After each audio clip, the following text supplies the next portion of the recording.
اعوذ باللہ من الشیطان الرجیم بسم اللہ الرحمن الرحیم رب اشرح لی صدری ویسر لی امری واحلل عقدۃ من لسانی یفقہوا قولی۔ تو آج کی اس ویڈیو میں ہم سورۃ الفاتحہ کی تفسیر کو اس طرح بیان کریں گے کہ آپ کا ایمان تر و تازہ ہو جائے گا۔ یہ سورت مصحف کے اعتبار سے تو پہلی سورت ہے ہی، لیکن یہ نزول کے اعتبار سے بھی سب سے پہلی مکمل سورت ہے جو آپ صلی اللہ علیہ وآلہ وسلم پر نازل ہوئی۔ اس سے قبل آپ صلی اللہ علیہ وآلہ وسلم پر آیات نازل ہوئی۔ 5 آیات سورت الگ کے آغاز کی، کچھ سورت قلم کی، کچھ سورت نور کے آغاز میں، کچھ آیات سورت مزمل کے آغاز کی، کچھ آیات سورت مدثر کے آغاز کی۔ سورت فاتحہ کے معنی ہوئے افتتاحی سورت، اوپننگ سورہ آف قرآن۔ عربوں کا یہ مزاج تھا کہ جس سے انہیں خصوصی محبت ہوتی تھی اس کے بہت سے نام رکھتے تھے۔ اس کے بھی بہت سے نام ہیں، سورت فاتحہ سب سے عام ہے، لیکن الکافیہ، الشافیہ، ام القرآن، اساس القرآن اور ان کے علاوہ اور بھی بہت سے نام ہیں۔ اس سورت مبارکہ کو الصلاح قرار دیا گیا ہے۔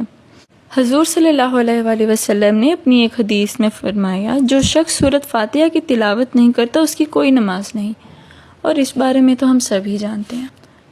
اس کا چھوٹا سا تعارف کر لیا ہم نے، اب اس سورت کے معنی اور تفسیر کی طرف بڑھتے ہیں۔ بسم اللہ الرحمن الرحیم۔ الحمد للہ رب العالمین۔ حمد لفظ میں تعریف اور شکر دونوں شامل ہیں۔ عام لفظوں میں ہم کہتے ہیں کہ سب تعریفیں اللہ ہی کے لیے ہیں، یہ کافی نہیں ہے۔ تعریف آپ کسی شے کی کر سکتے ہیں، جیسے پھول ہے، بہت خوبصورت ہے، آپ نے کہا، تعریف کر دی۔ شکر کرتے ہیں آپ اس شے کا جس سے آپ کو کوئی نفع پہنچا ہو، کوئی فائدہ پہنچا ہو، کوئی استفادہ ہوا ہو، آپ کی کوئی مشکل دفع ہوئی ہو، آپ کی کوئی تکلیف دور ہوئی ہو۔ اور آپ دیکھیں گے کہ ہم میں یہ شکر کا پہلو غالب ہے۔ جتنی بھی دعائیں ہیں حضور صلی اللہ علیہ وآلہ وسلم سے مقبول، شکر کے مقام پر الحمد آتا ہے۔ بھوک لگی ہے، کھانا کھایا، الحمدللہ الذی اطعمنی وسقانی۔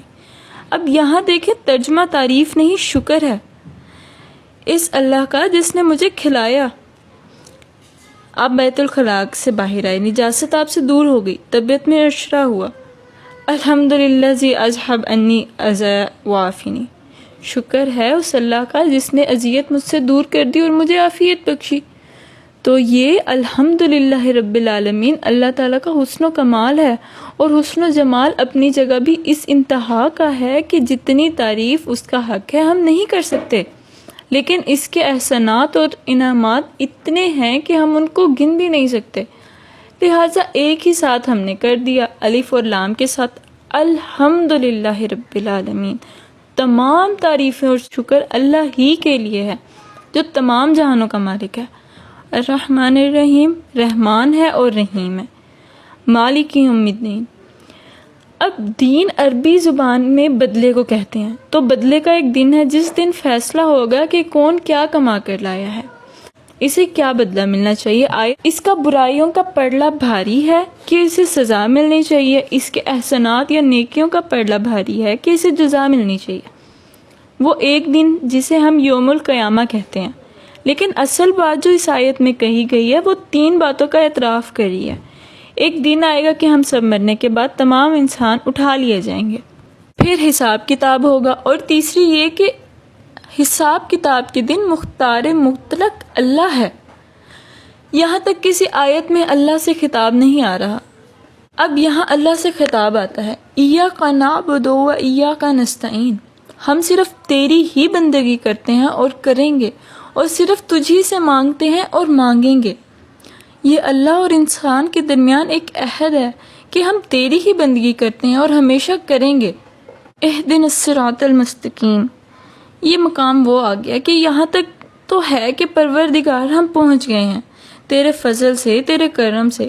اب جو ہماری ضرورت ہے وہ کیا ہے؟ اہدنا الصراط المستقیم، ہدایت بخش، ہمیں سیدھے راستے پر چلا۔ پروردگار ہمیں ہدایت پر قائم رکھ، ہماری ہدایت میں اضافہ فرما۔ صراط الذین انعمت علیہم، اس کی مزید وضاحت ہے کہ راستہ ان لوگوں کا جن پر تیرا انعام ہوا، تیرا کرم ہوا، اور وہ کون لوگ ہیں، اس کی وضاحت آپ لوگوں کو ملے گی۔ سورۃ النساء میں 4 طبقات ہیں کہ جن پر اللہ کا الہام ہوا ہے۔ سب سے اول انبیاء کرام، پھر صدیقین کرام، اس کے بعد شہدائے کرام، اس کے بعد میں عام صالح مسلمان۔ یہ 4 طبقات ہیں۔ اب غیر المغضوب علیہم ولا الضالین، جو مغضوب علیہم نہیں، جن پر تیرا غضب نہیں ہوا، اور غضب ہوتا ہے ان پر جو ہدایت کے واضح ہونے کے بعد ہدایت کو رد کر دیں، جنہیں ہدایت مل گئی ہو، ہدایت کو پہچان لیا ہو، پھر اپنی شرارت نفس کی وجہ سے، پھر اپنے تکبر کی وجہ سے، اپنے حسد کی وجہ سے وہ اس ہدایت کو رد کر دیں، وہ اس کو ترک کر دیں، ان پر اللہ کا غضب نازل ہوتا ہے۔ اور اس میں تاریخ کے لحاظ سے سب سے بڑی مثال یہودی ہیں۔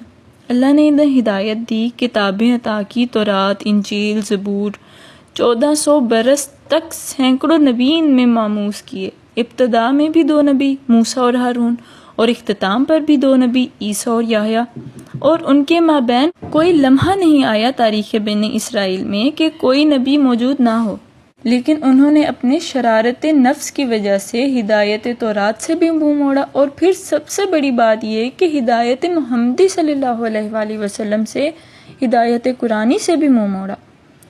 یہی لوگ ہیں مغضوب علیہم ولا الضالین، اور نہ ہی گمراہ ہوئے۔ یہ لفظ جو آتا ہے عربی میں گمراہ کا بھی ہے اور تلاش حق میں بھٹکنے کا بھی ہے۔ ایک وہ شخص ہے جس پر ابھی حق واضح نہیں ہوا، وہ ابھی تلاش میں ہے، کہ اس کے لیے یہ ڈالین کا لفظ ہے۔ یہاں پر ڈالین اس معنی میں استعمال ہوا ہے کہ ہدایت پانے کے بعد کسی بدنیتی سے نہیں، بلکہ کسی اچھے جذبے میں غلف کی وجہ سے بھٹک جانا۔ اب غلف کیا ہے؟ اس کی مثال اس طرح لیتے ہیں کہ کسی کی محبت میں اس قدر ڈوب جانا کہ غلط راہ پر چل دینا۔ اس کی تاریخی مثال یہودی ہیں اور نصاری ہیں۔ حضرت مسیح کو انہوں نے مانا لیکن غلف کیا۔ یہ لفظ آئے گا آگے، لا تغلفوا فی دینکم، اپنے دین میں غلف نہ کرو۔ تو حضرت مسیح کے ماننے والوں میں یہ غلف انتہا کو پہنچ گیا تھا کہ جس کی بنا پر انہوں نے حضرت مسیح کو ہی اللہ کا بیٹا بنا دیا۔ تو اس کی سب سے بڑی مثال ڈالین کی یہی ہے کہ ہدایت پانے کے بعد کسی بدنیتی کی وجہ سے نہیں، بلکہ کسی اچھے جذبے میں غلف کی وجہ سے گمراہ نہ ہو جائیں، اور آمین کہنا ضروری ہے۔ تو یہ تھی سورۃ فاتحہ کی تفسیر، جس کو آج تک ہم نے گہرائی سے کبھی سوچا نہ کبھی جاننے کی کوشش کی۔ تو امید کرتی ہوں کہ آپ کا ایمان سورۃ فاتحہ کی اس تفسیر کے بعد تر و تازہ ہو گیا ہوگا۔ ایسے ہی مزید ویڈیوز سے جڑے رہنے کے لیے چینل کو سبسکرائب کریں۔ اللہ حافظ۔